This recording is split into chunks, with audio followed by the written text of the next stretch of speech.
in this petition are not pending before any court of law, constitutional or legal body, I hereby commit the petition to the Public Petitions Committee for consideration pursuant to Standing Order 208A. The committee is required to consider the petition and report its findings to the House and to the petitioner in accordance with Standing Order 2272. I thank you. Honorable members, ordinarily we give the House a few minutes. We'll give you 30 minutes to comment. If the interest is massive, I'll give you 2 minutes to each. Minority Leader. Mr. Speaker, let me say that that petition is merited. It is a petition that is sound. I happen to know that network, that road network. I know when I was still in the corporate world, I used to live in Thika town some years back. So I know that area fairly well. I don't want to say that. I don't know the Bechungwa. But Mr. Speaker, therefore the committee concerned should expedite that petition, that processing of that petition for it to yield some results. But then, Mr. Speaker, the question one would also want to ask is, how come the agencies tasked with the duty of doing roads, that is Kenha, Kera, Kura, can't be able to prioritize such roads? That they have to wait to be prodded by petitioners and by this House. Okay? The fact that that area is notorious for traffic jam is something which is of public notoriety. And I'm sure the relevant agencies are aware. So I think even as we process this petition, let the agencies concerned wake up from their slumber. Yes, and proactively deal with such cases. I have a case in point in my constituency where we used to lose people every other day through traffic accidents, road accidents, on account of lack of bumps, speed bumps. It took a long time for the relevant agencies to come in and put those bumps. So I think this is a wake-up call in my view. Yes, and I support really that process if it can be expedited. Thank you, Bowen.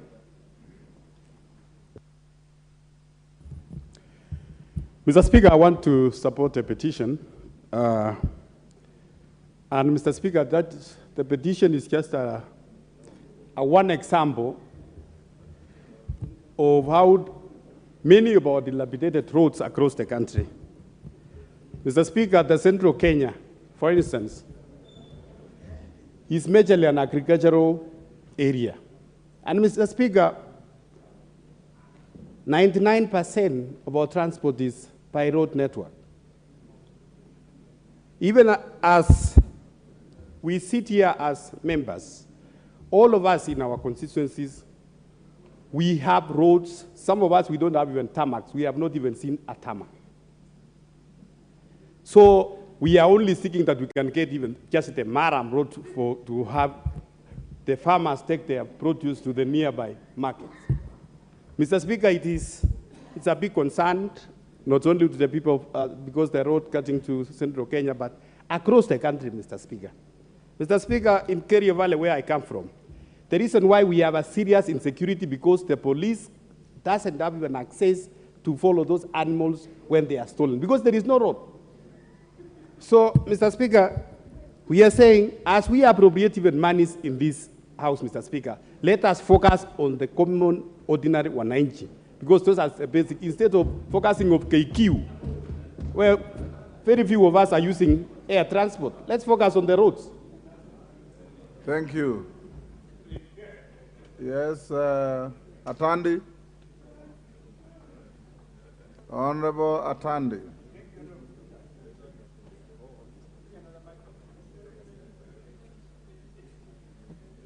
Thank you, Honorable Speaker, for this opportunity.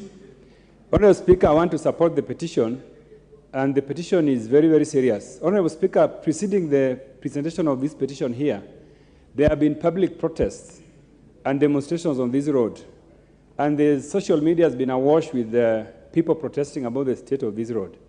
And the fact that it has it called for the citizens to present this petition here, shows the ineffectiveness of public institutions or the laziness of people serving in this government, that they have to wait for frustrated citizens to come to Parliament to get service.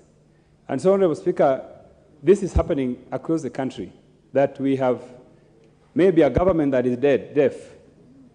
I want to urge government to be sensitive to the plight of Kenyans, especially Kenyans complaining from regions that ideally voted or supported this government, and they still have to shout.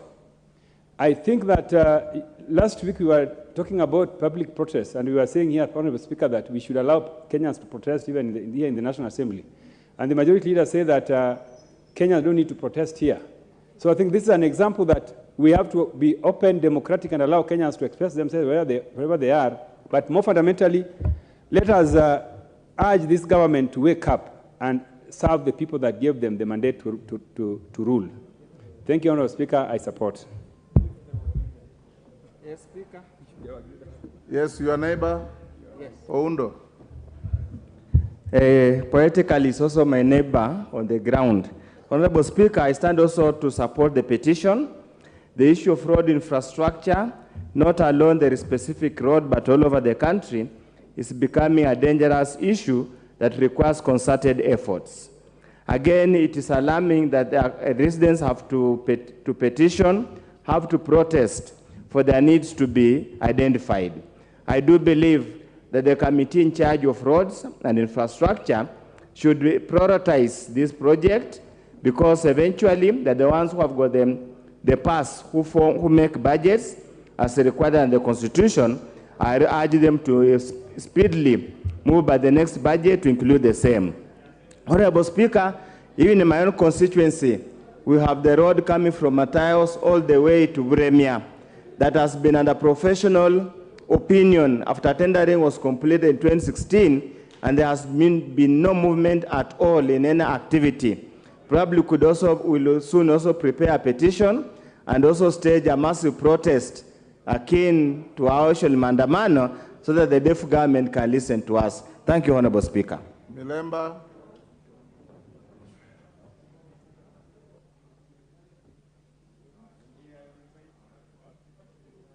Give the mic to Milemba. Thank you, Honorable Speaker. As I support the great the petitioners who have actually thought it right to write to Parliament for the sake of getting service from government, I want to appreciate that indeed the roads in many places, and particularly also in my own area, are in a very bad state.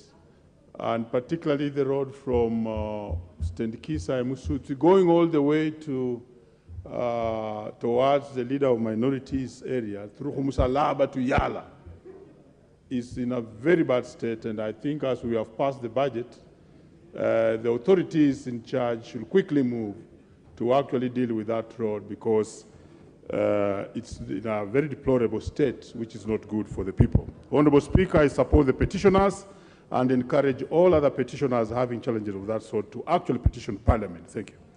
Member for Manyata.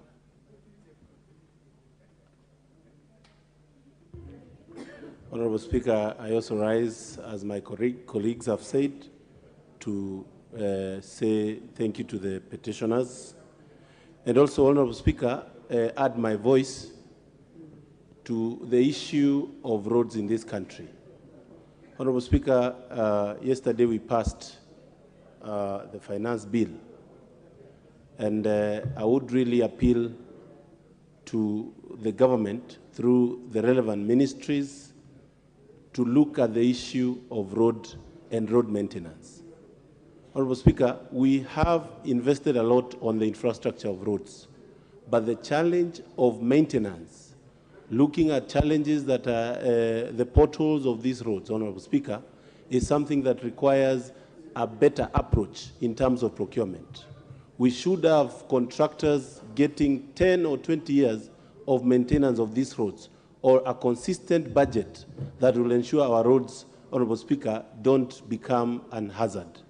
Honorable Speaker, I also want to add my voice and say, while we have other members saying also in our area, we have challenges of road, and one of the roads is Ena Kidhemo Kevo Road, a road that is very, in an area that is very lucrative in terms of agriculture, where Mira comes from, where we have maize and a lot of other things, Honorable Speaker, which is what I would like to see being done. Honorable Speaker, maintenance and compensation of the people that are affected when roads are being maintained is also a challenge.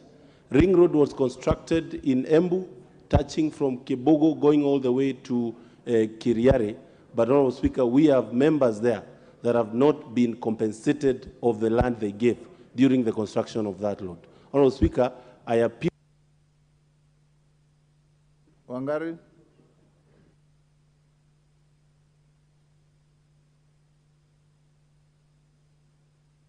Thank you, Mr. Speaker. I also rise to support the petition, and I think what this petition is showing us is that you are actually presiding over a very open parliament, and I think the process we had with the finance bill has also opened these doors to the public to realize that you don't even need to actually go out there for maandamano. You don't even need to picket. You can write directly to this parliament and you can be heard. And the issue of roads, Mr. Chairman, Mr. Speaker, is not an issue of one side. And even yesterday, I think we have already embedded the role of this House. We will look for the resources and we will also oversight the resources, Mr. Speaker, because I don't think there is a member of this House who does not have a road that they would want touched. I remember even last Parliament, Mr. Speaker, I was here talking of a road, even this Parliament, from Gilgil to Getare, that they have spoken about last Parliament, this Parliament. And these resources, Mr. Speaker, it is our duty not only to provide them, not only to raise the money, but to oversight to ensure that this money goes to what it is supposed to do. But more importantly, is that this parliament is a listening parliament, that we have a whole committee on petitions, Mr. Speaker, that members of the public can be able to interact with us and be able to raise issues directly to the parliament. Thank you, Mr. Speaker, for the opportunity. John Waluke.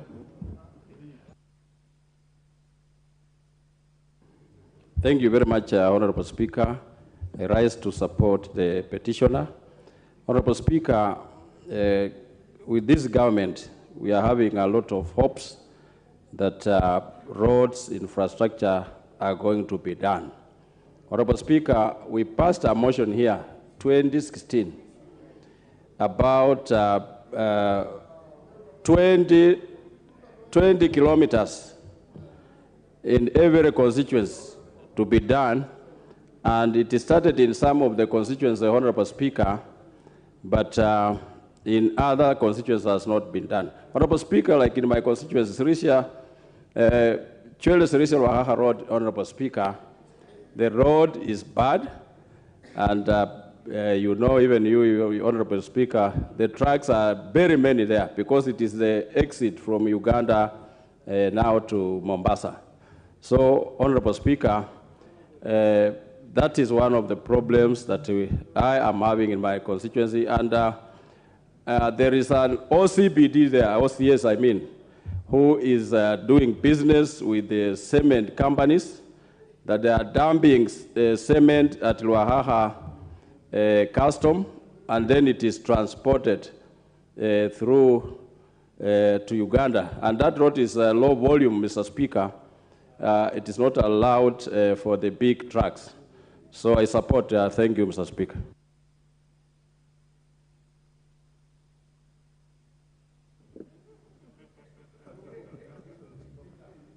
Thank you, thank you, Mr. Speaker. I rise to support the petition, and this shows that so long as you are a Kenyan, you are entitled and you have the right to petition this House so that your issues and concerns can be looked at. Okay. Mr. Speaker, in my constituency, Bere North, we have roads also, which requires urgent attention, and I'm sure this government will be able to give those roads an urgent attention. And they are in an extremely bad state.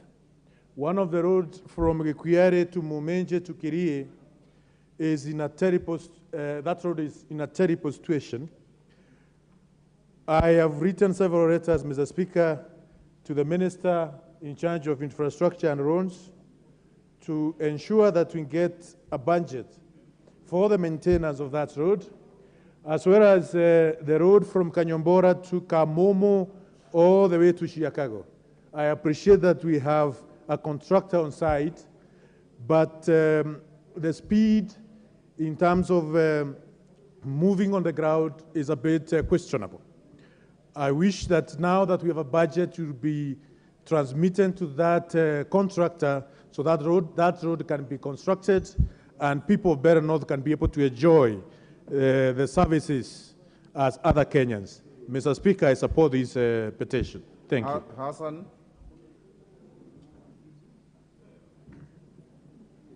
Thank you, Mr. Speaker.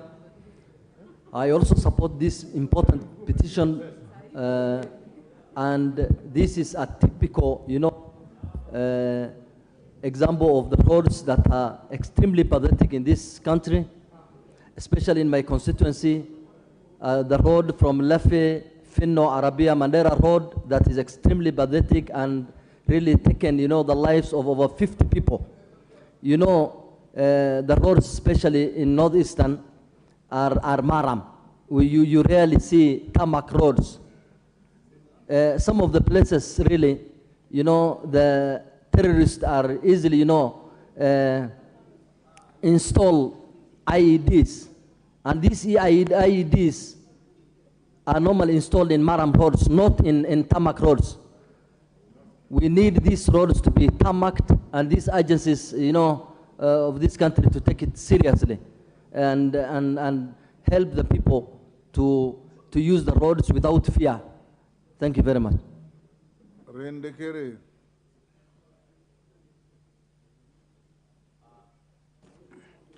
Thank you, Mr. Speaker, for this opportunity. I like to support this petition.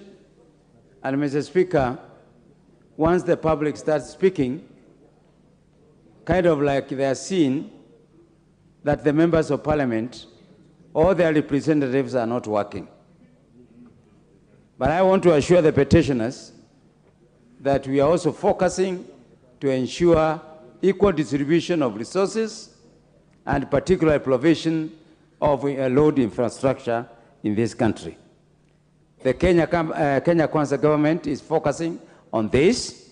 Some problems that we are going through is as a result of the past, particularly the immediate past government, which did not take keen interest on the survival of the people who require transportation. Mr. Speaker, where there is poor road infrastructure, the cost of transport is very high, the accidents are very high, the cost of trading is very high, the cost of maintenance is very high. There's a lot of wastage of time. I join the other members of parliament here who are saying, going forward, that as Kenya Kwanza, we must sort these problems as a priority. Because if we don't do that, we will be held accountable of so many misdeeds of the past. So, Mr. Speaker, I support this and urge that the government going forward, we will strive to solve these problems. And I want Kenyans to have an assurance that the Kenya Kwanza government is not blind. We are seeing, we are hearing, and we shall endeavor to sort out this problem. Thank you, Mr. Speaker. Beatrice Elachi. Thank you, Mr. Speaker. Mr. Speaker, I also rise to support and to appreciate that we've just passed the budget in this House, Mr. Speaker, and I'm hoping now, especially the expressway that was built, when you look at the drainage, Mr. Speaker, if you are driving under and it is raining, you can cause an accident so easily. So it is time they have to put the right drainage, and they also have to now clear the lower road that they messed up. And Mr. Speaker, when you look at all this, the most important thing we must be looking is that most of the roads that were done, Mr. Speaker, were never marked. And so I'm hoping even as we move and look at where we are having challenges, we are also marking roads so that these accidents that we have and all that must come to an end. So as I support Mr. Speaker, I want to say in Nairobi, as much as people will think there are roads, when you enter now in the real streets of Nairobi, you'll find that there's a lot of challenges of roads and even passage. Whenever there is fire or whenever there is an ambulance that is passing, you'll always find challenges, Mr. Speaker. And therefore, as we look at all the roads, let us also endeavor to ensure drainage and sewer is done together. Thank you, Mr. Speaker. Thank you, Kwame.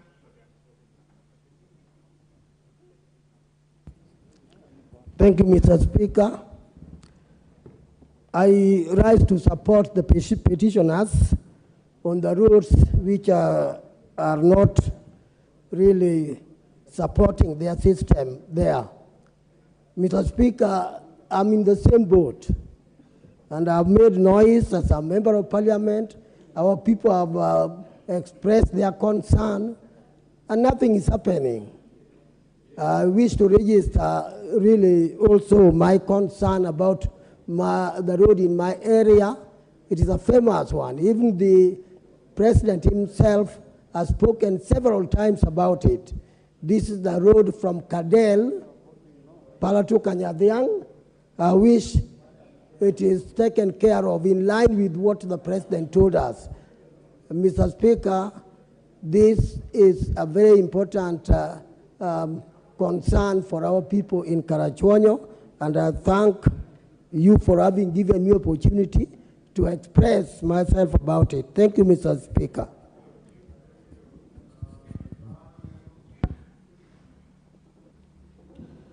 Thank you, Speaker, and I also wish to support the petitioner. And with the rider that the petitioner petitioned the National Assembly, not the ministry.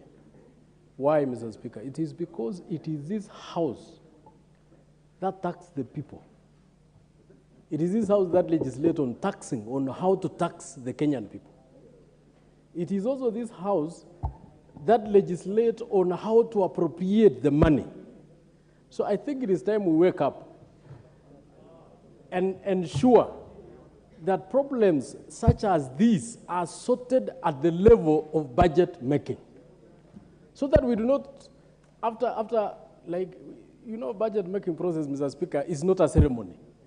That we just look at it and make noise and fight each other here. It should be a process that ensures all the problems which have been cited by the people of this country are ensured, or we ensure that it is factored in the budget making process in this house. So that, Mr. Speaker, we sort all these problems.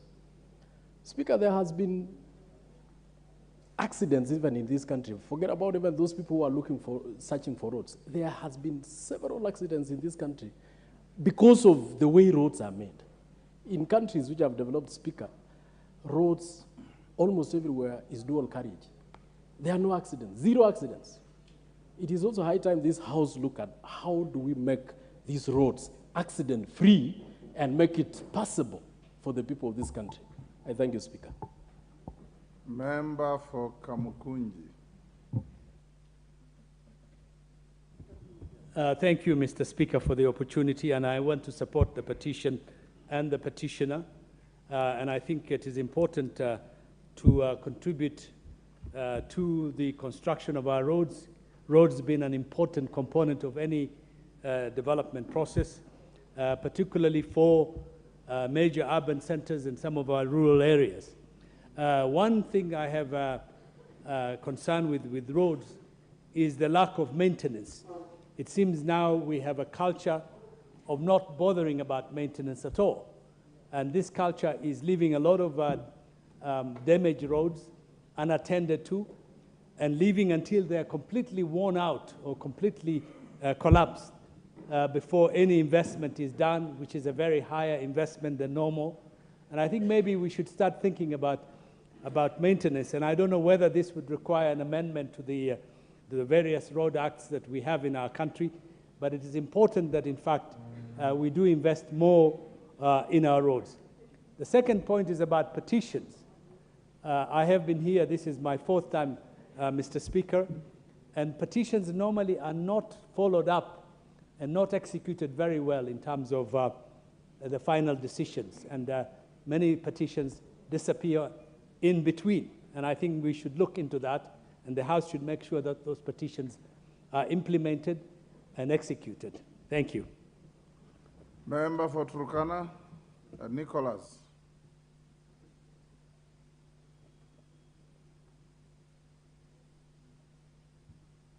Give Nicholas the mic. Thank you, Speaker, for this chance. I rise to support the petitioner and looking on what is stating in his petition. Mr. Speaker, this takes me back to my own constituency, whereby the issue of tarmac roads is just a theory. Even to our students in our schools, in my schools from my constituency, they just read the word tarmac in the books, but seeing it practically, it is a nightmare. So this takes me back to the bill which was passed in this House in the 11th Parliament, that is in 2016, whereby we agreed that all the 290 constituencies to be allocated money for tarmacking the roads. And up to date, a constituency like Turkana East, there is no tarmac, even an inch of a tarmac road in Turkana East. And there is a road, a C1 road, which crosses the constituency, my constituency, and also connects the county of Baringo. That is the road from Chamalingo Junction, Faikapedo, Napeitom Lokori, then to the A1 road in Lokchar. Mr. Speaker, such a roads, they are supposed to be tarmac for the people there to have a good transport, because road network, it is good for so many development in every area. So I support the petitioner, and I think we also going to continue with the petition in this House to locate the Member for Kajiado North.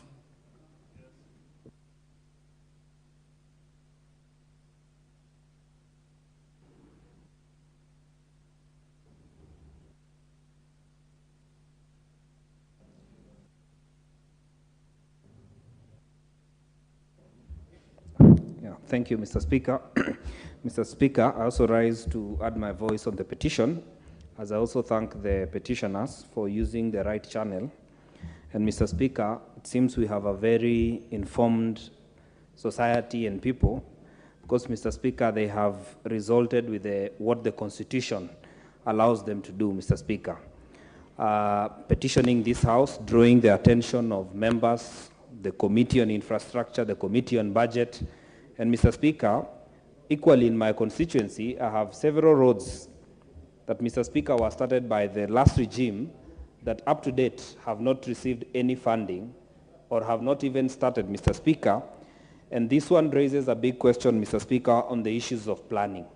And I want to ask this House, as we consider this petition, let us be good planners, people who plan with the resources at hand, so that we might not end up with borrowing from the back door and also having roads that are incomplete just by the mere fact that we did not plan and we did not use the opportunity to procure the correctly, Mr. Speaker, to put in resources that are enough to complete roads, and so that we have a lot of unfinished projects. I thank the petitioners, but I also draw the attention of this House that we need to do proper planning so that we have roads that start, get completed, Mr. Speaker, and remain to be projects that are used.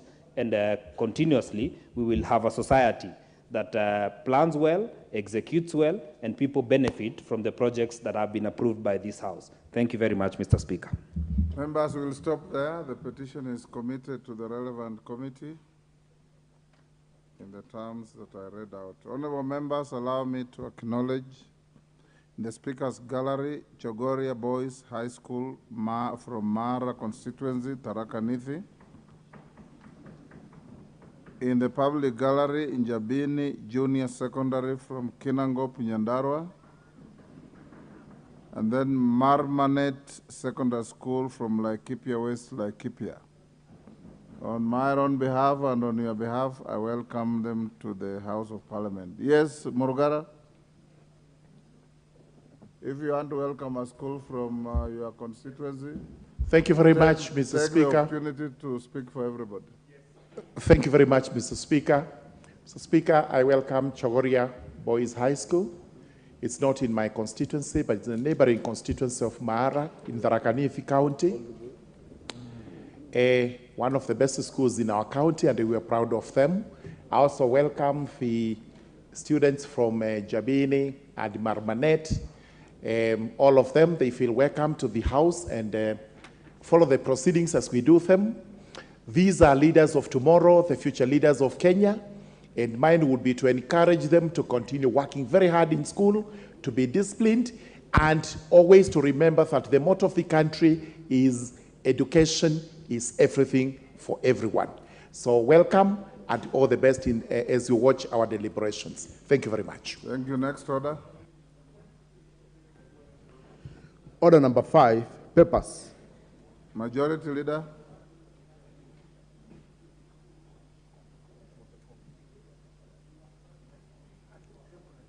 Chepkonga. I thank you, Mr. Speaker. Yeah, the acting majority leader. No, the temporary one. Temporary. You know, if you say acting, I must be having a letter. I thank you, Mr. Speaker. On behalf of the majority leader, Honorable Speaker, I beg to lay the following papers on the table of the House today, Thursday, 22nd June 2023, in the afternoon, this afternoon sitting. 1, the draft charter for Open Universities of Kenya from the University of Education, from the Ministry of Education, Mr. Speaker. 2, the report of the Auditor General and financial statements of road maintenance levy fund for the year ended 30th June 2022, Kenya Urban Roads Authority. 3, reports of the Auditor General and financial statements in respect of the following institutions for the year ended 30th June 2022 and the certificates therein. 1, Kenya Railways Corporation. 2, National Housing Corporation. 3, Kenya Civil Aviation Authority. 4, National Oil Corporation of Kenya Limited. And 5, Energy and Petroleum Regulatory Authority. I thank you, Mr. Speaker. Thank you, Honorable Chepkonga. Chairperson, Departmental Committee on Labor, Karemba.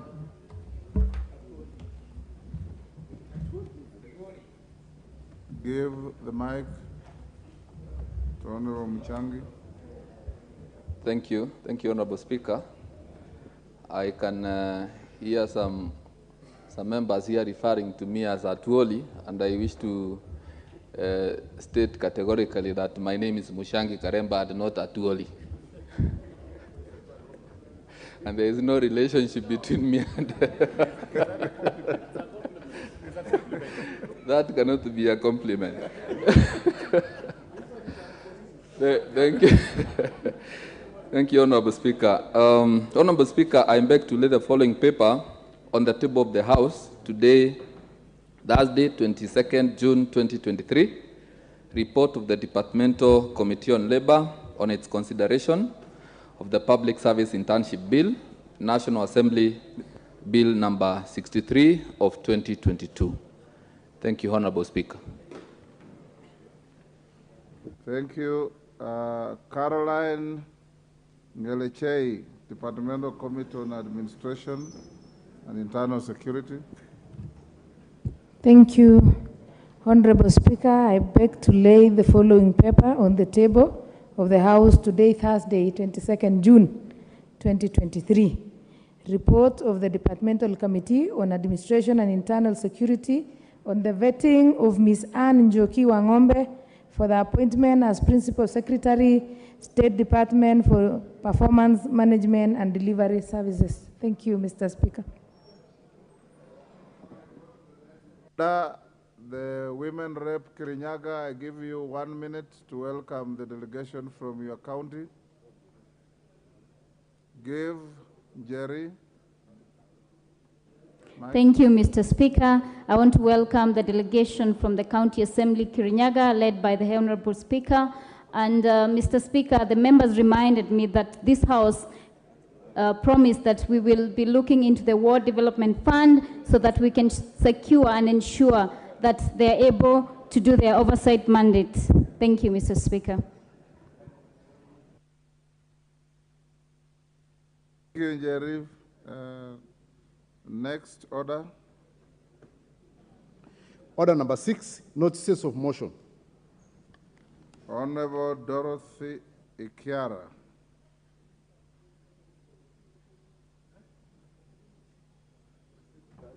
Hello.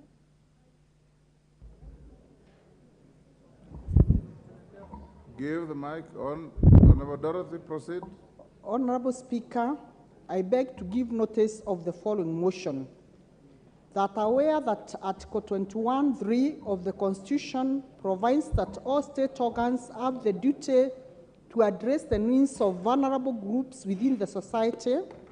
Further aware that the Persons with Disabilities Cash Transfer Program, PWS-DCT, is one of the 4 cash transfer programs implemented by the government as part of the overall social protection intervention, noting that caregivers undertaking the immense responsibility of providing daily care and assistance to persons with severe disabilities are oftentimes the immediate family members of the PWSD, concerned that this causes disproportionate burden on these families as persons who would otherwise be engaged in gainful employment or other activities to provide for families are limited by these immense responsibilities.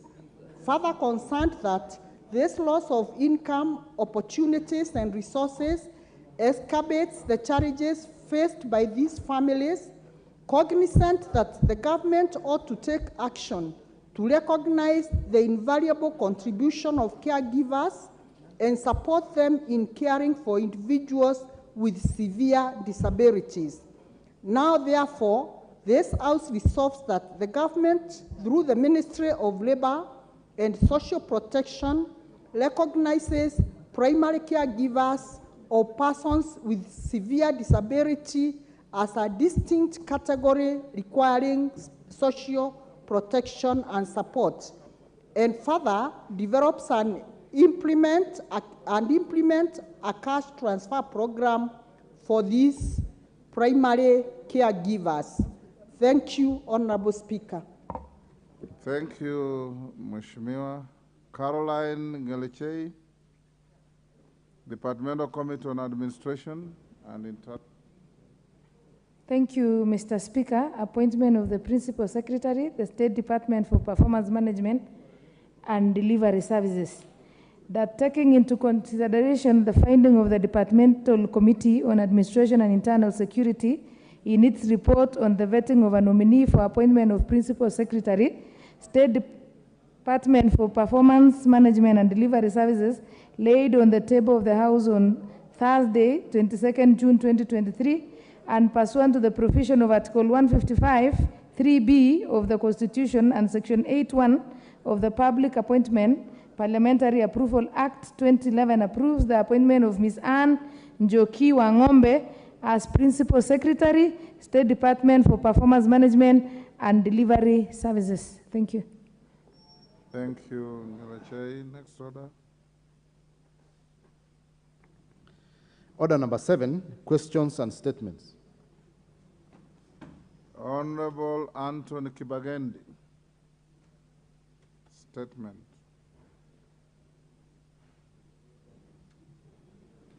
Thank you, Mr. Speaker.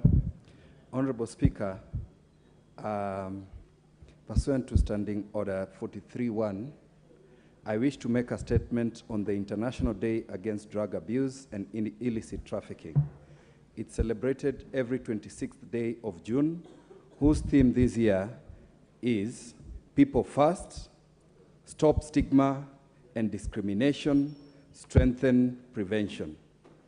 Honorable Speaker, pursuant to Standing Order 259A, the Parliamentarians Against Drug and Substance Abuse Caucus was established and received recognition and approval from the Speaker on the 23rd November, the year 2022. The caucus is mandated to contribute to the prevention and substance use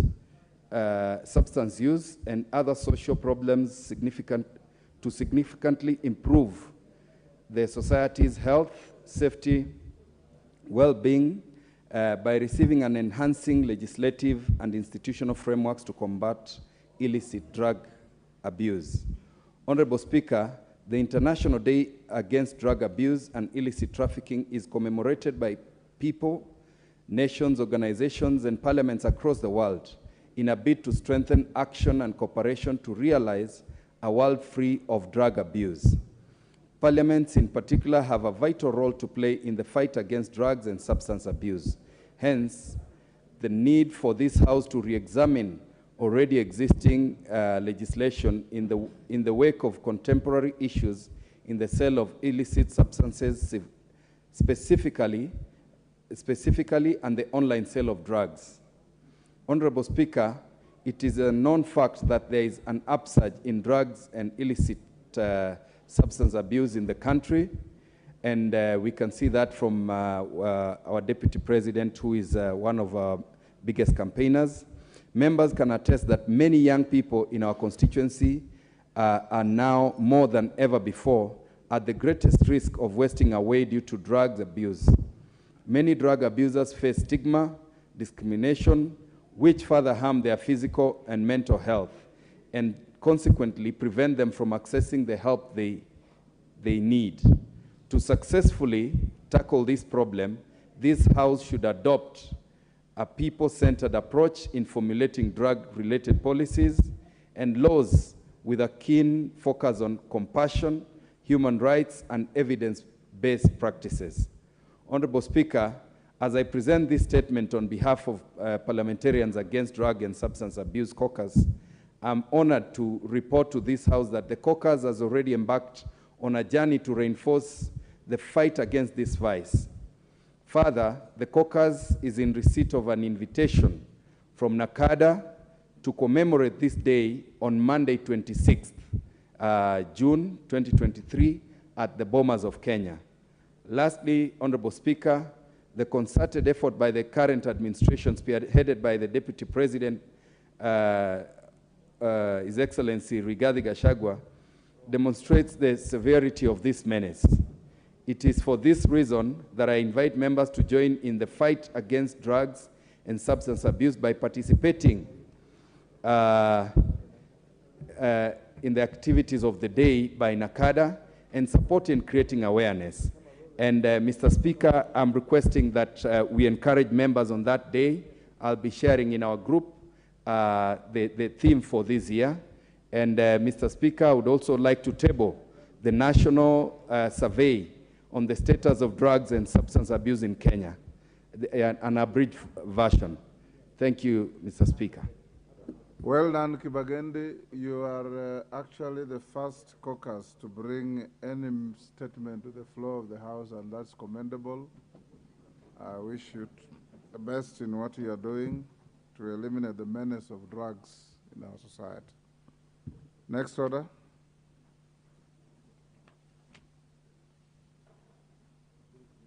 Majority Leader, your Thursday statement.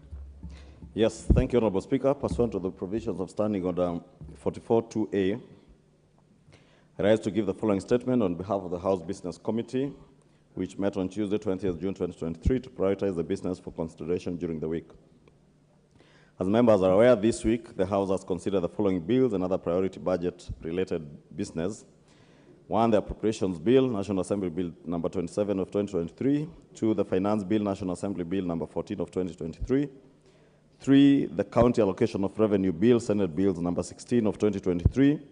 4, the Equalization Fund Appropriation Bill, Senate Bill number 2 of 2023.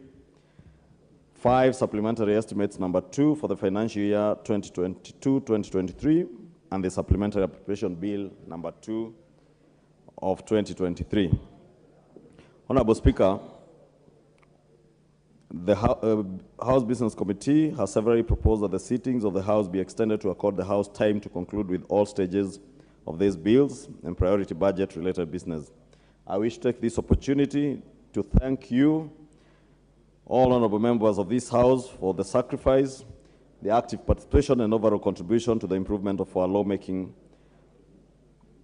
at every stage of the process. Representation of our people and critically exercising our crucial mandate as bestowed upon us by the people of Kenya. Honorable Speaker, in accordance with the provisions of Standing Order 42A, 5, and 6, I wish to convey that the following cabinet secretaries are scheduled to appear before the House to respond to questions as follows. A, the Cabinet Secretary for Water, Sanitation and Irrigation to appear on the afternoon of Wednesday, 28 June 2023 to respond to the following questions. One question by private notice number 007 of 2023 by the member for Alego Songa constituency, the Honorable Samuel Atandi MP, regarding the collapsing dikes around Lake Kanyaboli, which have resulted to the flooding of the area and displacement of the people. Two, question number 158 of 2023 by the member for Ikolomani constituency, Honorable Bernard Shinali MP, regarding the implementation of the Moy's Bridge Matunda Water Supply and Sanitation Project. And three, question number 159 of 2023 by the member for Turkana Central, Honorable Joseph Emade MP, regarding the status of Naoros and Nadoto irrigation scheme in Turkana County. B is the Cabinet Secretary for Labor and Social Protection to appear on the afternoon of Wednesday, 28 June 2023 to respond to the following questions. One, question number 088 of 2023 by the member for Konoin constituency, Honorable Brighton Yegon, MP, regarding the welfare of Kenyans working in Saudi Arabia and efforts geared towards regulated licensing of recruiting agencies. Two, question number 089 of 2023 by the member for Ayata constituency, Honorable Robert Basil, MP, regarding incorporation of senior citizens into the Old Persons Cash Transfer Scheme.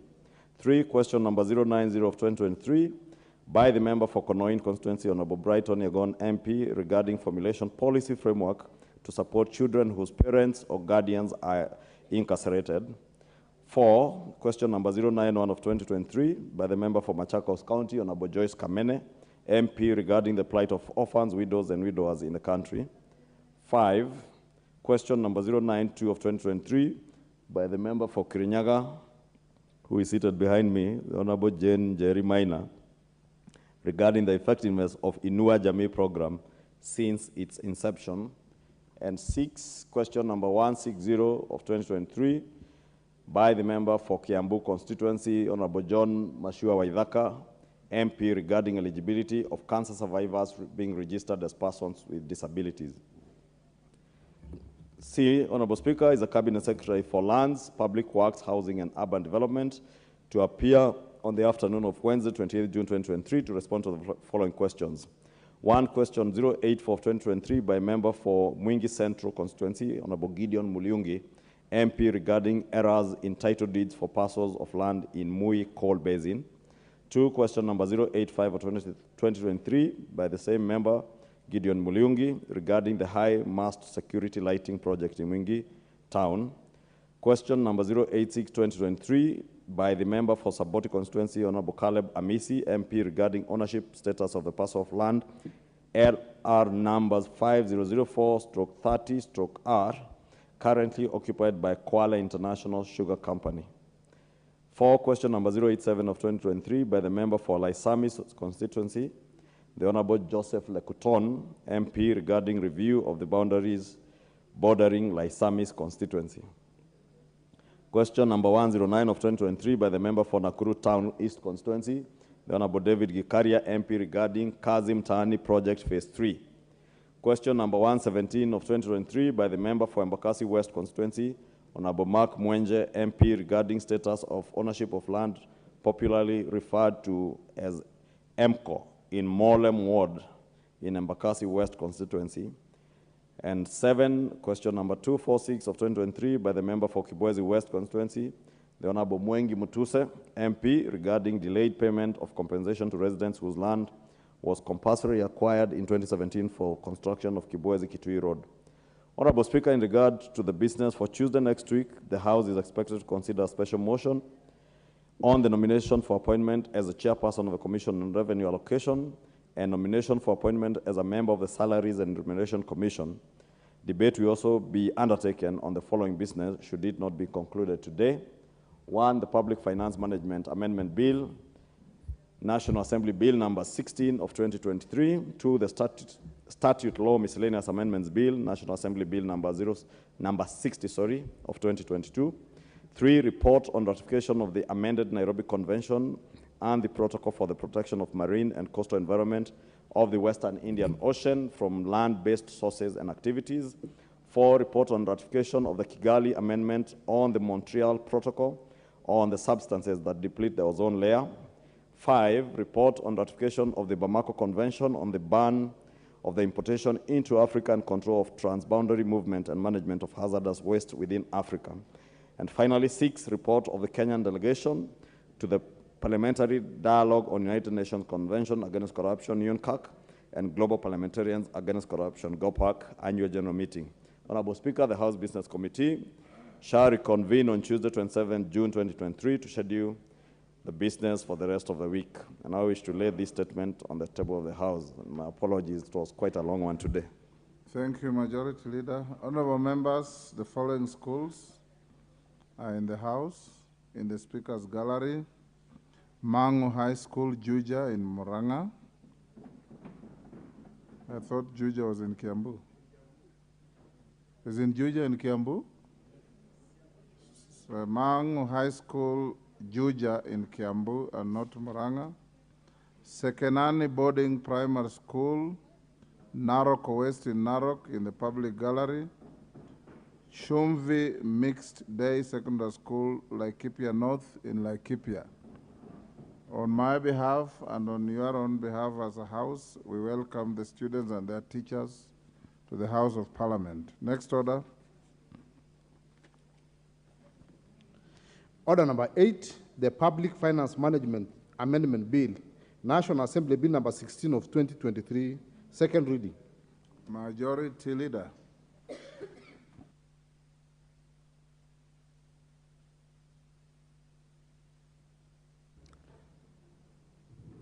Majority Leader, due to time constraint, how much time do you want us to spend on this order? Even 40 minutes, Mr. Speaker, if we'll be done, it would be good enough. Maximum an hour. Go ahead. Because there is also the other order number 9. Yes. Honorable Speaker, I beg to move the Public Finance Management Bill, National Assembly Bill number 16 of 2023. Honorable Speaker, allow me first to begin by thanking the chairperson of the Public Debt and Privatization Committee, the Honorable Shuria, ably deputized by the Honorable Makali Mulu, who tabled this report of the committee yesterday, because we were able to consider this bill. They did public participation, I think, over the last 2 or so weeks, and were able to table a very good report with very good recommendations, and come up even with certain amendments that are critical to the implementation of this bill. Honorable Speaker, the principal objective of this bill, as has been enumerated in the bill, or listed in the bill, first is to amend the Public Finance Management Act of number 18 of 2012 to operationalize the public debt and borrowing with regards to the framework for monitoring the level of public debt, to align with the provisions of Article 214(2) of the Constitution, which defines public debt. And this article defines public debt to mean all financial obligations attendant to loans raised or guaranteed and securities issued or guaranteed by the national government. Honorable Speaker, the Public Finance Management Act of 2012 does not offer this clear definition of what public debt is. And it is important, Honorable Speaker, therefore, to define public debt in such a manner that it covers all elements of our public debt, because you could define public debt as just our national government debt, without considering what is guaranteed by our national government to our county governments or even to government state-owned enterprises. And therefore, a holistic definition was necessary, and that is part of the objectives of this bill. Two, Honorable Speaker, we are confronted with a situation where we, as a country, and indeed many other countries in Africa and beyond, are confronted with a heavy question of public debt and its management in the running of our economies, Honorable Speaker.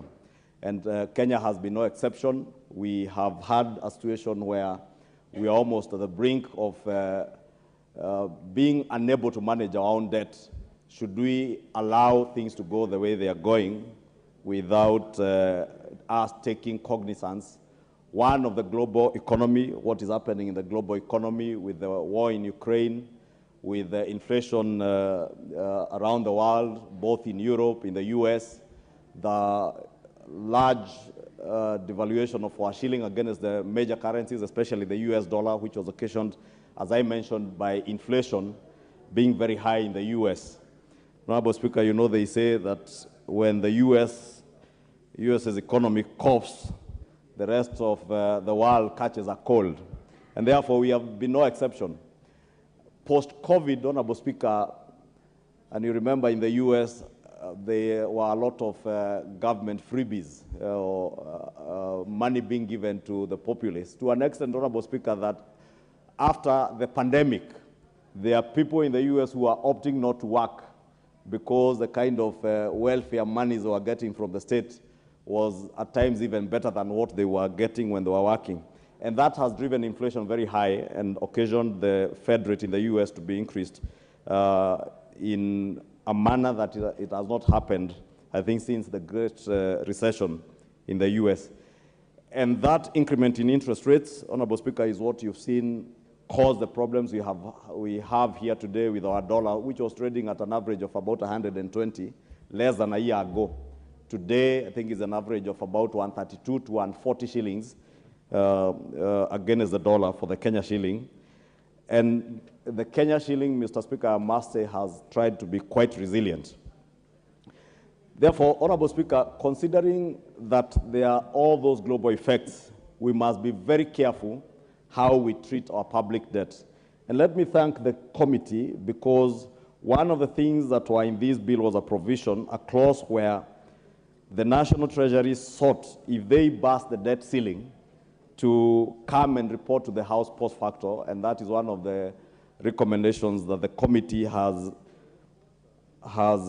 noted and actually recommended. I was trying to get it in the report, Honorable Speaker, recommended that this should not be a post facto approval by Parliament, because we cannot abrogate our role and our mandate to oversight government, and they come to report to us, because this would be abused, just like Article 223 of the Constitution has been abused, where people spend money and come to report to us after the event. And I think I want to support what the committee has recommended, that should we go beyond the debt ceiling, the debt threshold, Honorable Speaker, and I'll speak to that because that is the second objective of this bill, that should the National Treasury go beyond the debt threshold, then they ought to come for approval from Parliament before busting that threshold. Honorable Speaker, if you allow me to speak to the second objective of this bill, which is to migrate us from the absolute figure of a debt ceiling that we have been using in terms of measuring our debt carrying capacity to a threshold, which is popularly or otherwise known as a debt anchor. And the proposal for an economy like ours would be a debt anchor of about 55%, and that is what this bill is proposing, a debt anchor of 55%, plus or minus 5%. And Honorable Speaker, I also do note the committee had observed that plus or minus, that if you are in the negative of 55%, then you are still okay, you are not in the red, and therefore proposed to amend that to remove the minus and just say a threshold of 55% plus 5. Honorable Speaker, I had a discussion with the chair and proposed maybe we need to reconsider that, because the intent I think by the National Treasury, of saying a threshold of 55% plus or minus, is that we are able to signal ourselves, or the country is able to know that if you are at 50%, then you know you are only 5 percentage points to hit your threshold, and therefore be careful even as you appropriate resources and as you plan for your finance bills. You know what amount of resources you need to generate to be able to reduce on your fiscal deficit that will then feed onto the amount of money that you need to borrow. In the same breath, Honorable Speaker, if you are at 55%, you know you have hit the debt threshold that you have placed for yourselves, Honorable Speaker. And anything beyond 55%, moving to 60%, then you're in the red. Currently, Honorable Speaker, as you speak, our debt carrying capacity is sustainable, but at the risk of getting to levels that are unsustainable. And I think that is why the National Treasury and the current administration has purposed that we shall not continue to dig the hole that we are in, because we are already in a hole. We are already past the debt ceiling that we set. If we were to factor in the almost 9.4 trillion shillings that was in the 9.4 trillion shillings that is in debt today, and almost 700, I think, and 18 billion, that is a fiscal deficit that we have budgeted for in the next financial year of 2023-2024. Therefore, Honorable Speaker, if we do not do anything and we continue with the trajectory that we are in, without signals to the economy and even to Parliament itself, that if we have just an absolute figure, and we set the absolute figure of 10 trillion, I think a year ago in 2022, if I remember well, just before the 2022-2023 budget, Honorable Speaker, and it was projected that this would probably take us for another 2 years, but we're already in the red, Honorable Speaker. Honorable Speaker, the rationale for having an absolute figure, whether it is the 5 trillion shillings, and I think way back in 2014 when I joined this house and found the CPM body in the house, I think we had a figure of 2.5 trillion.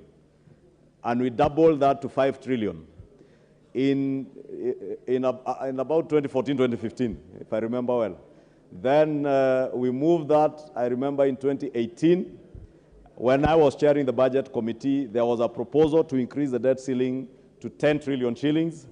The budget committee then was of a view that we either revert to the debt anchor that we are now reverting to, so where we are able to measure our debt as a ratio of our public debt in terms of ratios, or we maintain our public debt ceiling at 7.5 trillion shillings up to the year 2024, June 2024. And John Buddy, we remember he was a member of that committee. And we had a heated argument with the National Treasury then, and we actually sat in this chamber. But they did insist that they wanted at least 9 trillion shillings, which we gave them. And John Buddy will recall that 9 trillion shillings was to take us to June of 2024. We are here to get to June of 2024. Last year, they came back to us requesting that we move the ceiling up again to 10 trillion shillings. And I remember many of us opposed that move. And I remember even when I was contributing, I reminded them that 3 years ago, we asked you to move to a debt anchor, something that would be signaling when you are getting into the red. But as it were, Honorable Speaker, nobody listened to us. Today, Honorable Speaker, the National Treasury would have opted to come back to us and ask us again to raise the debt ceiling maybe to another 12 or 15 trillion shillings. But the question that we need to ask ourselves, what do these absolute figures measure? What are they a measure of? And Honorable Speaker, they are just figures. I hear CPM Buddy saying it's guesswork. I will avoid using the figure guesswork like John Buddy. But Honorable Speaker, those figures are basically meaningless. They signal nothing, they mean nothing. Today we could allow the National Treasury to raise the ceiling to 15 trillion shillings. But a country's public debt ought to be sustainable. And the sustainability of a country's public debt, Honorable Speaker, is only measured by a government's ability to be able to meet all its current and future financial obligations. And we can only be able to do that even for companies, Honorable Speaker, and accountants like Mbadi and good economists like the Vice Chair of this committee will tell you. Even for individuals and companies, when you walk into a bank, the bank will not measure your debt carrying capacity with absolute figures. They will use your cash ratios, your liquidity ratios, and that is all we are seeking to do at the macroeconomic level, to use ratios that can signal whether you have the debt carrying capacity that is sustainable for your country, Honorable Speaker. Honorable Speaker, we would ask ourselves, what is the risk then of moving from a debt to a debt anchor away from an absolute figure? Honorable Speaker, one is that people, many people other than economists and finance literate people and very literate people will be able to tell you how you measure debt in present value terms. And that becomes a problem, and that's why you will find it was even easier then to convince Parliament and the House and the country that you are better off with an absolute figure. And I remember that is what we were told in 2014, that you are better off to move away from the debt anchor to an absolute figure where you know your debt ceiling is at 5 or 9 or 10 trillion shillings, and you will know when you are hitting there. But again, Honorable Speaker, we must ask ourselves, what are we measuring with that 10 trillion shillings? If someone was to ask us today, our debt ceiling today is at 10 trillion shillings, what is it a measure of? Is it a measure of our debt carrying capacity? Is it a measure of how sustainable our debt is? And the simple answer is that that absolute figure is meaningless in terms of being able to define whether our debt is sustainable and whether the country has the capacity to carry that amount of debt. Honorable Speaker, on the debt anchor, we also can't close our eyes, Honorable Speaker. And I'll ask the debt committee and the privatization committee, ably chaired by Shuri and vice chaired by economist Dr. Makali Mulu, that you have your work cut out for you. And this House will depend on the privatization and debt committee to be able to review our debt management strategies, not once a year, not biannual, but almost on a quarterly basis, be able to engage with Treasury and be able to know how are we doing in terms of our debt. The Budget and Appropriations Committee, and I don't know if the chair is here, and the Finance Committee also have a role to play. We just passed our finance bill yesterday, Honorable Speaker, that will finance the appropriation bill that we have just passed this morning, Honorable Speaker. And it is this House and the National Treasury that will determine whether this country continues to borrow in a sustainable manner or not. And Honorable Speaker, the deficits that we budget for informs how much more debt we are loading onto our national public debt.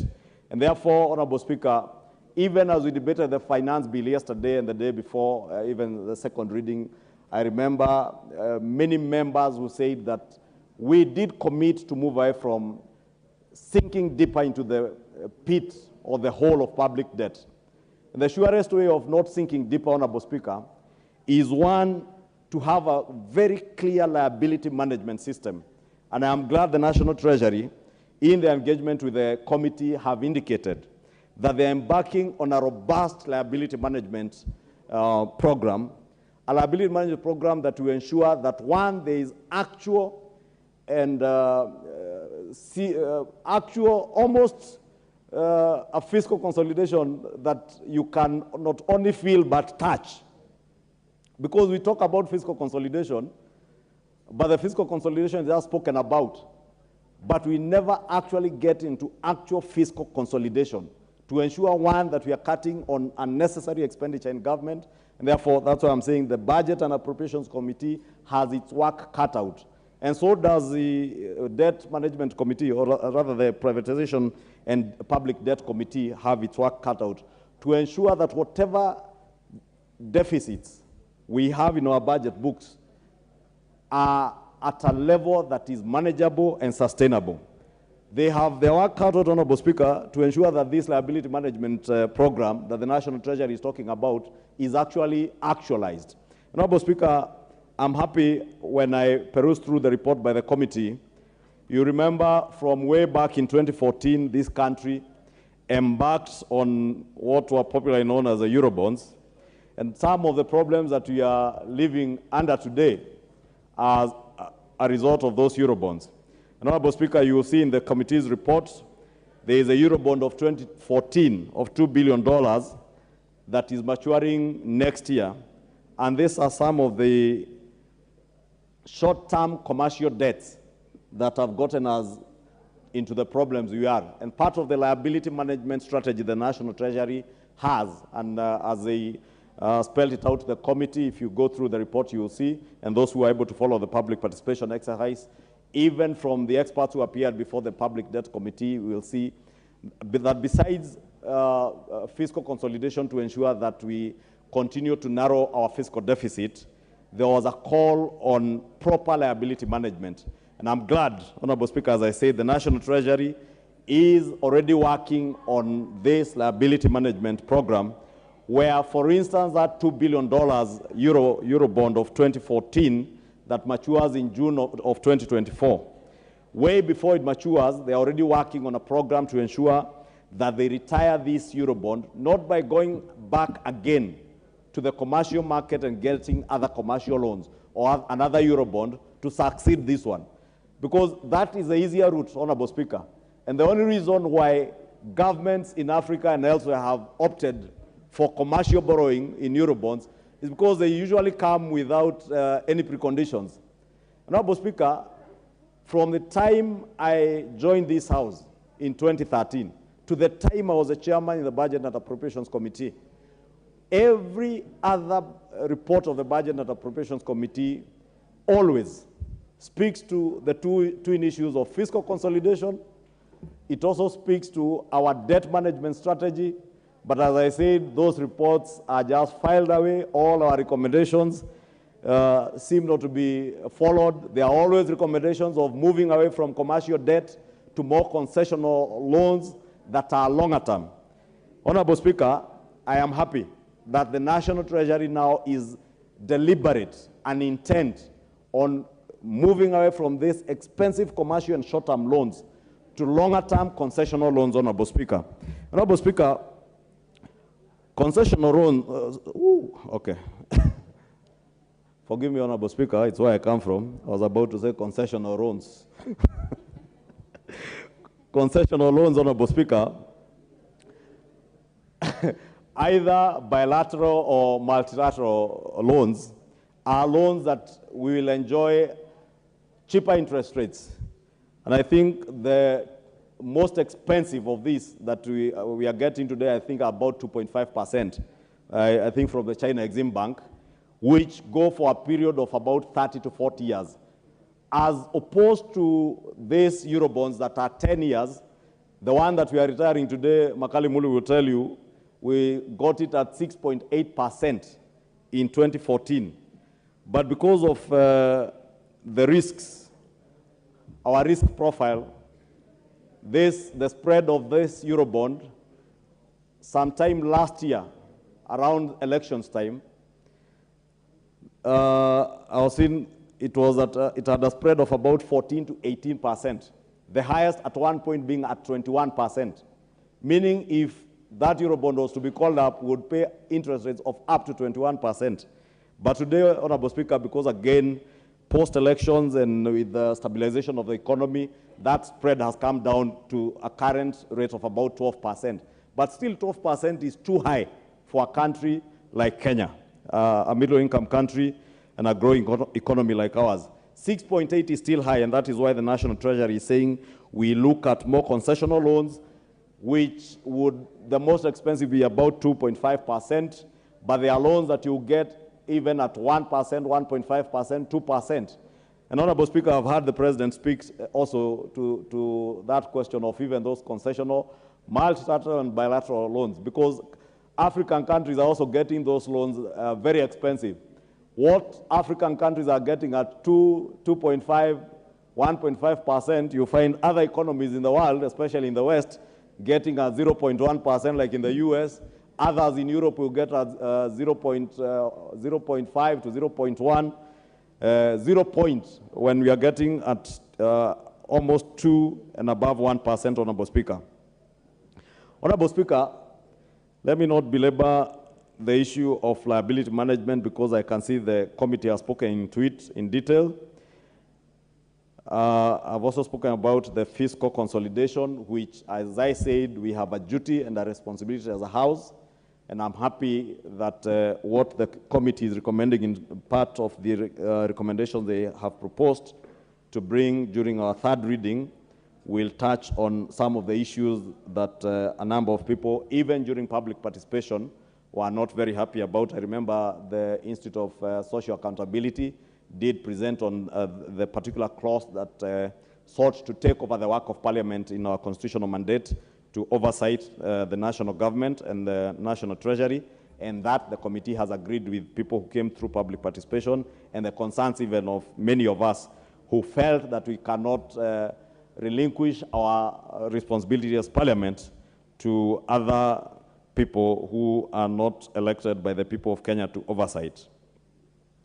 Honorable Speaker, let me end it there and request the Honorable Makali Mulu, who is the Vice Chair of this Public Debt Committee and who indeed put in a lot of work and long hours. I remember seeing them working even over our weekend to be able to put together this report for tabling and adoption by the House, and urge the House to support this bill. It will go a long way to helping our country to be able to measure our debt and our debt carrying capacity and be able to know how sustainable our debt is. Just like as individuals, as corporates, for those of us who have managed corporate companies, we are able to get signals of whether we are moving towards the red. And that is all that this bill seeks to do, to alert us and alert the country when we are moving towards the red in terms of our debt carrying capacity and how sustainable our debt is, Honorable Speaker. And with those very many remarks, allow me to ask, I beg to move and ask the Vice Chair, Dr. Makali Mulu, to second. Thank you, Honorable Speaker. Makali Mulu, Honorable. Yeah, thank you. Thank you, Honorable Speaker. Honorable Speaker, I want to start by thanking the majority leader for that good moving of the bill, Honorable Speaker. But it's important, Honorable Speaker, because I'm going to be discussing the committee report, that I make some introductory comments. Honorable Speaker, this bill was presented or was published on 4th May 2023, and it was read a first time in this House, 6th June 2023.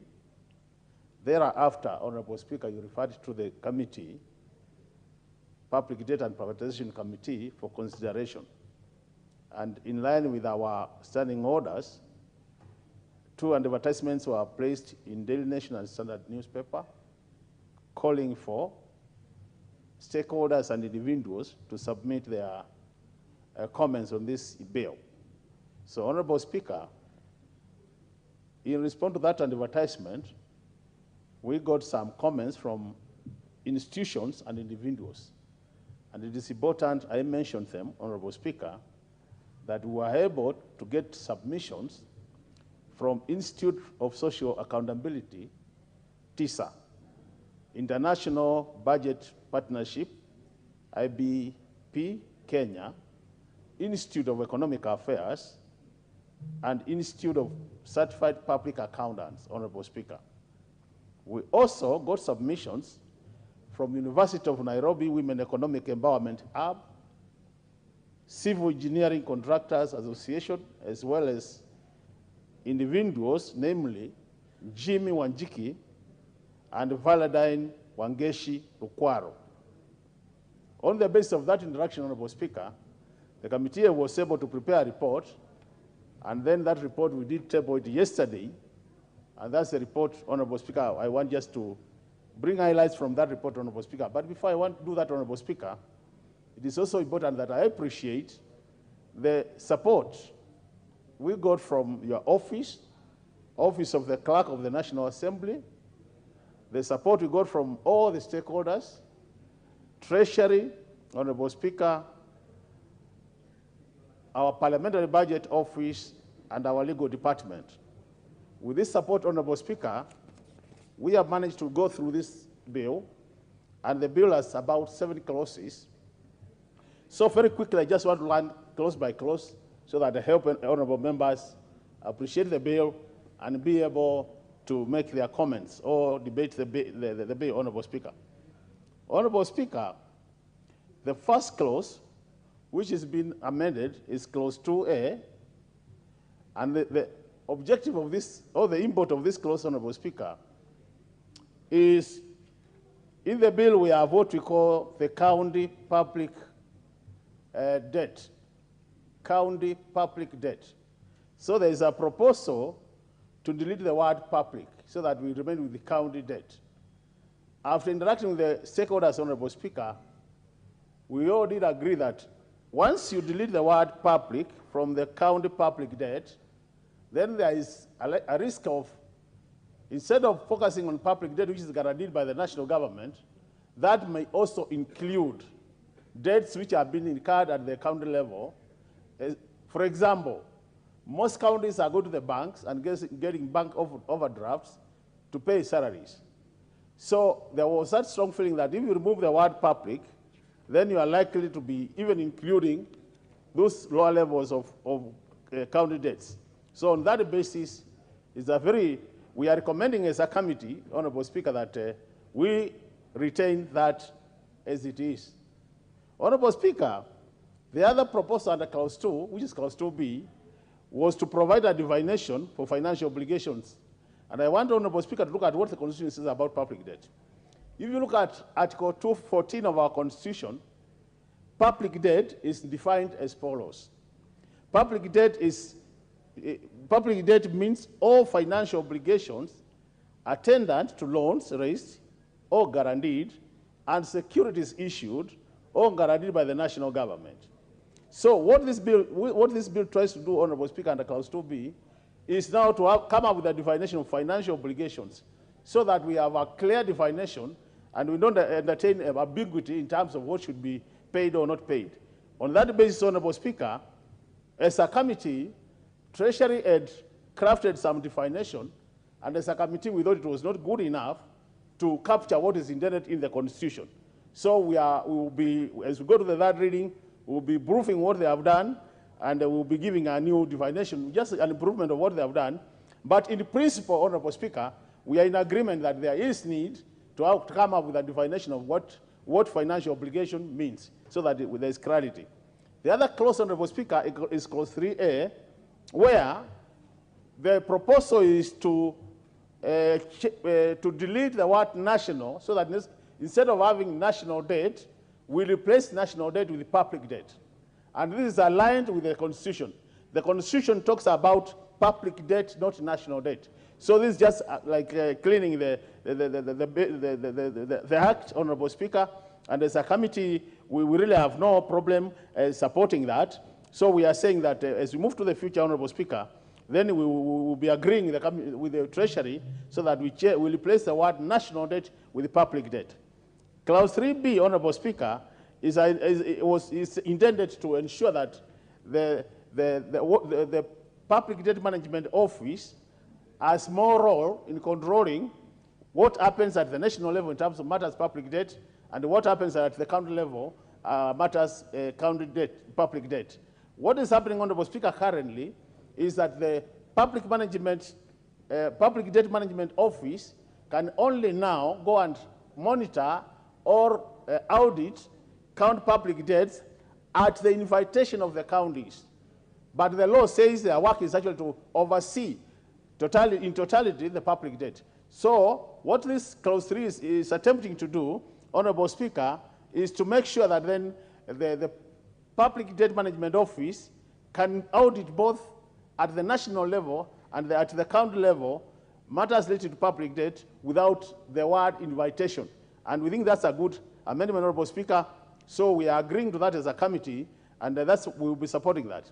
Now, clause 4, Honorable Speaker, is a clause which now, and I want members to listen, clause 4 is suggesting, currently, this office called the Public Debt Management Office, under clause 4, is being suggested that this office also takes the advisory role to advise Parliament. Currently, they only advise Treasury. Now, their advisory role is being extended to include Parliament. And if you look at the principle of separation of power, first of all, this office, honorable members, is a department or a directory under Treasury, which means they are answerable to the PS Treasury and CS Treasury. So from that analysis, you can see that it is like Parliament will be being advised by a department in Treasury. And this, on the basis of principle of separation of powers, is not obtainable. So, honorable members, this clause 4, even though they are proposing that we do that, this is a clause the committee has taken a position, and we are saying there is no way Parliament can be advised by a department in Treasury. On the basis of that, this clause will be proposing for deletion, and it will not be part of the bill. Clause 4B, Honorable Speaker, talks about the other issue I was discussing is just a cleaning exercise, replacing national debt with the public debt, because public debt is divided in the Constitution.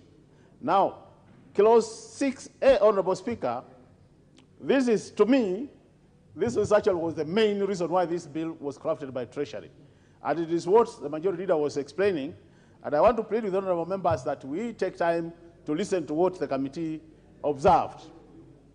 In this clause, it has two sections. Section 1 of the clause seeks, part 1 of the clause seeks to delete the words "a limit" and replace them with the words "set threshold." But in addition to that, there is an insertion of a proviso at the end of the sentence that reads, and I want our members to listen to this proviso, which reads, provided that if at any time the Cabinet Secretary is unable to maintain the public debt threshold as required under this subsection or the regulations thereunder, the Cabinet Secretary shall submit a written report to Parliament explaining the cause of the breach on the threshold and provide a time-bound remedial plan. Honorable Speaker, as the majority leader said, let me handle the second part because it's easier. What this second part is saying is, honorable members, as Parliament, we have been asked or been coerced to allow our power be exercised by Treasury. What they are saying is, we allow the CS Treasury to breach the law, and then it can come to explain to us. If you look at the Constitution, it is very clear that it is only Parliament that can set limit, debt limit, or the threshold. So on the basis of that, that proviso or part 2 of that clause, Honorable Speaker, as a committee, we have said no to it, and we will not be allowing it. So we only set the threshold, but part 2 will be deleted as we move to the future, Honorable Speaker. Now, let me come to the threshold, Honorable Speaker. And this way I want to spend a bit of time, Honorable Speaker, because it's important. Now, honorable members, when I joined this House in 2013 together with the majority leader and other members like Honorable Boy, the first year we go to this House, that was March. Before the end of that year, the House was presented with a proposal to change the debt ceiling from 1.2 Kenya shillings trillion to 2.4 trillion. Personally, I did oppose that proposal, but at the end of the day, the majority carried their day, and we moved it up to 2.4. Over time, we hit that limit. And then Treasury came back to us again, and instead of now a limit, they proposed to go back to the threshold, the so-called debt anchor. So we went back to a percentage of the GDP. And Honorable Speaker, at that time, the percentage we approved was 50% of GDP. This is the net present value of the public debt to GDP was 50%, Honorable Speaker. Honorable Speaker, we operated under that up to almost around 2017. And in 2017 again, Treasury came back, Honorable Speaker, and we went back now to our limit as a figure again, where we said the figure, I think at that point, if I remember well, was about 8.4 trillion. Then over time, the House was requested we push it to 9 trillion, which we did after a serious discussion in this House. And just last year, as we were approaching the election, Honorable Speaker, as we were approving the last budget, the budget we are implementing now, Honorable Speaker, Treasury came back again and said we needed to raise the ceiling to 10 trillion, Honorable Speaker. So what am I saying? I'm saying as a country, we have been able to experience both sides of this threshold, a nominal figure and a percentage. And the truth of the matter is, despite of which one we are using, we always end up being requested to improve it. So what has happened currently, Treasury is now requesting this House to approve a net present value of the public debt to GDP of 55%. Why 55%, honorable members? Honorable members, the World Bank and the IMF, who are like the financial monitors in the world, would normally carry an assessment of the capacity, country capacity to get debt. We call them public debt carrying capacity of countries. So Kenya, from where we are, after looking at all the factors, we are assessed as our debt carrying capacity is 55% of the GDP, the net present. So, honorable members, what you have been requested is now, you move from a nominal figure of 10 trillion and place the country in 55% where it should be as assessed by the international bodies. So that is our debt carrying capacity. Now, the challenge we have, honorable members, by the time we were interacting with the Treasury, our net present value was 60%, which already means we have already breached. We are above the 55. As I'm talking to you now, and you had the chair budget explained, we are at 62.5%. So the question in the committee we have been asking ourselves is, Honorable Speaker, we are asking ourselves, and you are a renowned lawyer in this country, do we legislate when we already know that we have breached this position? And that's why we see, Honorable Speaker, we had said we provide a threshold of 55% plus 5%, so that if it gets to 60%, then we will be saying, let's make the law without breaching the law from the word go. On the basis of that, then what it means is this. Through the fiscal consolidation path, Honorable Speaker, then Treasury will be working towards bringing the percentage to where it should be 55%. But now we have another dilemma now. The figure has moved beyond the 5%, Honorable Speaker, which you are proposing. So that means as we go to the third reading, honorable members, there will be need to look at that plus or minus 5% again and see how the drafting of the law can be done to allow Treasury to operate within the region of breaching, but force them to work towards achieving the 55%. That is the explanation, honorable members. So as we agree to this, honorable members, this is an area we will want to hear your input so that as you craft the final drafting of the law, then the drafting is correctly done. But, Honorable Speaker, I just want to say this. As a committee, and Honorable Speaker, I must really thank you and the wisdom of the House through creating this Committee of Public Debt and Privatization. This committee up to now, we have tabled about 3 reports relating to public debt and CFS, Consolidated Fund Services. And honorable members, I really urge you to look at those reports. They are providing very important information. But just among the things you have proposed, honorable members, so that we are able to control public debt in this country, the first thing is annually, honorable members, you do discuss what we call the medium-term public debt strategy.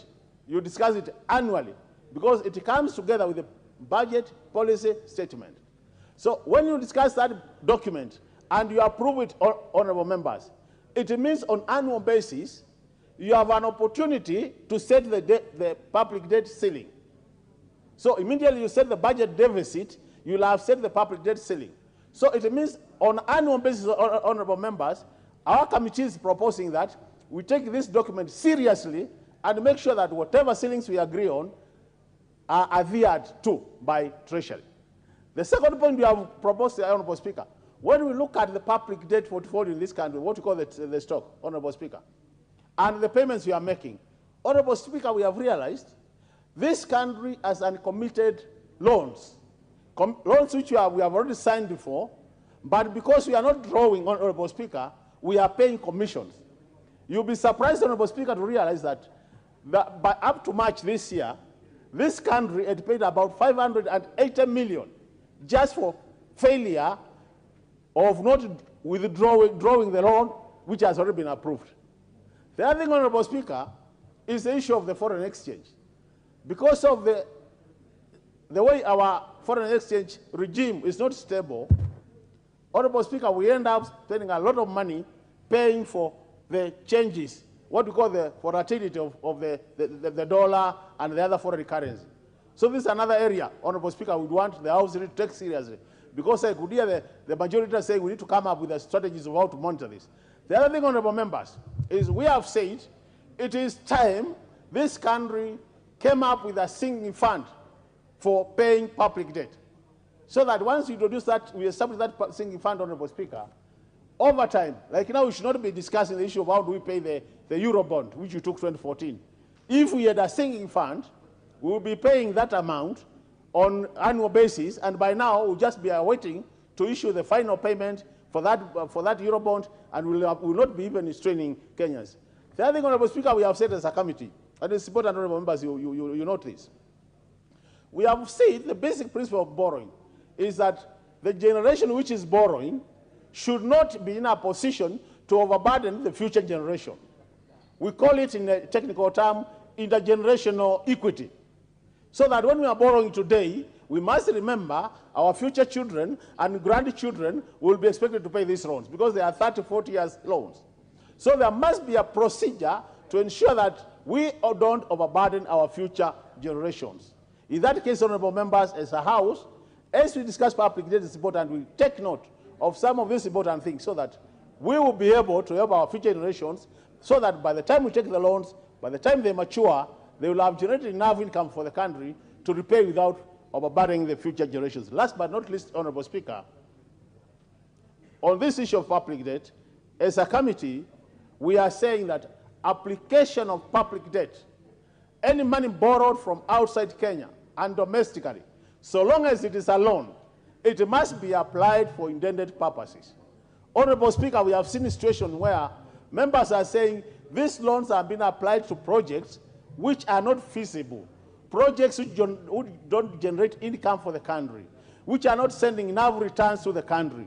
At the end of the day, we end up paying for debts using our exchequer, our considered fund services, and not with the resources which have been generated by investing in these loans.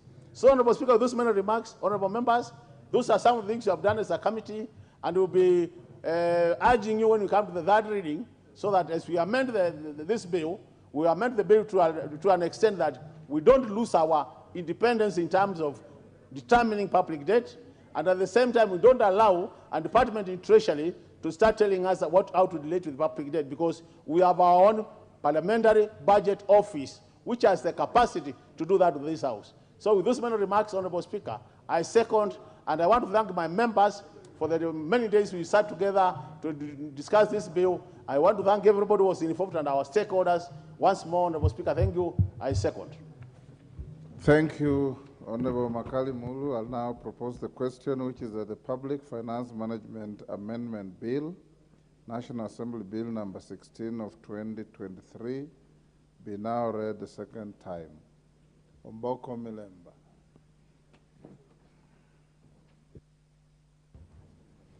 Thank you, Honorable Speaker, for giving me this chance to make a few comments on this particular bill, which has many items which try to manage our public debt and how we can actually move forward.